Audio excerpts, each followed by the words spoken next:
ملة أبيكم إبراهيم.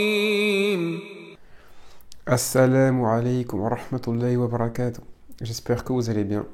Donc on se retrouve aujourd'hui pour une série sur Ibrahim qui durera pendant tout le long du Ramadan, Inch'Allah. Pourquoi choisir une série sur Ibrahim? Parce que Ibrahim alayhi salam est un prophète à part entier dans le Coran et pour les musulmans. Il y a plein de raisons à ça. Mais déjà, il est unique dans ses épreuves. C'est le seul prophète qui a cassé les idoles. C'est le seul prophète qui a été éprouvé au point de devoir tuer son fils lui-même. Comprendre son histoire permet de mieux comprendre l'histoire de notre prophète, alayhi salam, car ces deux prophètes sont liés. Et même dans le Coran, il a un titre spécial. Allah dit de lui qu'il est une umma à lui tout seul, quand il dit Inna Ibrahim kana ummatan. Mais c'est pas tout. Allah fait autre chose d'incroyable dans le Coran, c'est qu'il relie la religion de l'islam, la religion d'Allah, avec Ibrahim. Il dit à son prophète ainsi qu'à nous de suivre la religion d'Ibrahim. Fa'attabi'u milata Ibrahim hanifa.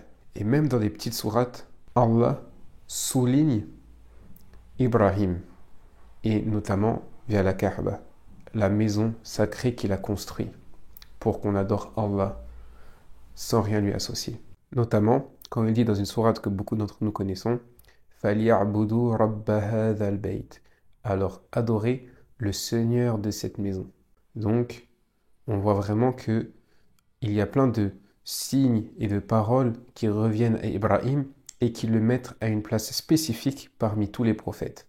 On a par exemple dans Surat Al-Fil le fait que la Kaaba est protégée par Allah, et on a dans la sourate suivante le fait que Allah donne la prospérité, la richesse aux habitants de la Mecque. Et ces deux sourates sont une réponse à l'invocation d'Ibrahim qui a demandé justement la sécurité et la prospérité, la richesse à la Kaaba, à la Mecque. On voit donc encore une fois que la vie de notre prophète Mohammed alayhi salam est une des conséquences de l'invocation d'Ibrahim alayhi salam.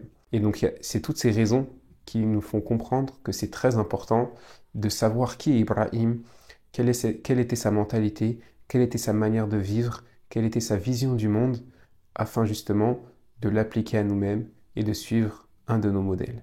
On peut diviser les audiences dans le Coran auxquelles le prophète alayhi salam fait face en deux audiences, comme vous le savez sûrement. Il y a ce qu'on appelle le Coran mécois, qui a été révélé avant l'émigration à Médine, et il y a le Coran médinois qui a été révélé après l'émigration à Médine. Dans le Coran mécois, à qui va s'adresser principalement le Coran? Aux mushrikoun, ceux qui font du shirk, ceux qui font de l'association, qui associent Allah. En quoi ceux-là sont liés à Ibrahim? Ils sont liés à Ibrahim car ils habitent à la Mecque. Ils habitent à la Mecque et ils font certains rites qui viennent d'Ibrahim. Ils font le tawaf, ils font le parcours entre Safa et Marwa, etc., etc. Donc ils ont gardé des rites d'Ibrahim et ils se considèrent comme des descendants d'Ibrahim. Donc les habitants de la Mecque sont directement liés à Ibrahim. Après, en ce qui concerne les habitants de Médine, le Coran médinois, lui, va parler aux juifs et aux chrétiens. Or, les juifs et les chrétiens, eux aussi, ont pour prophète dans leur religion Ibrahim.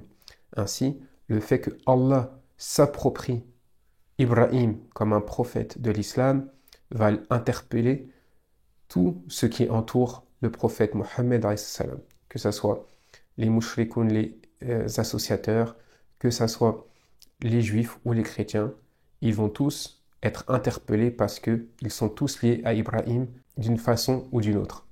Donc, le Coran lance un challenge, un défi. Qui suit vraiment la religion d'Ibrahim au final? Et ce défi, il est clair dans le Coran. Comme dans Surat Al-Baqarah, ayah 135. وَقَالُوا كُونُوا حُودًا وَنَصَارَىٰ تَهْتَدُوا قُلْ بَلْ مِلَّةَ إِبْرَاهِيمَ حَنِيفًا وَمَا كَانَ مِنَ الْمُشْرِكِينَ. ils ont dit, soyez juifs ou soyez chrétiens, et vous serez sur la bonne voie. Dit, pas du tout, la religion d'Ibrahim est la seule et l'unique. Il ne faisait pas partie des associateurs. On voit donc ici une confrontation directe et claire aux juifs et aux chrétiens qui s'approprient Ibrahim. Allah nous fait comprendre que vous ne suivez pas vraiment Ibrahim. Vous parlez d'Ibrahim, mais vous changez qui il est, vous changez son concept. Or, l'islam parle d'Ibrahim, mais ne change pas sa personnalité, il reste fidèle à son message. Comme il est dit dans la ayah suivante de Surat Al-Baqarah. قولوا آمنا بالله وما أنزل إلينا وما أنزل إلى إبراهيم وإسماعيل وإسحاق ويعقوب والأسباط وما أوتي موسى وعيسى وما أوتي النبيون من ربهم jusqu'à la fin de la ayah.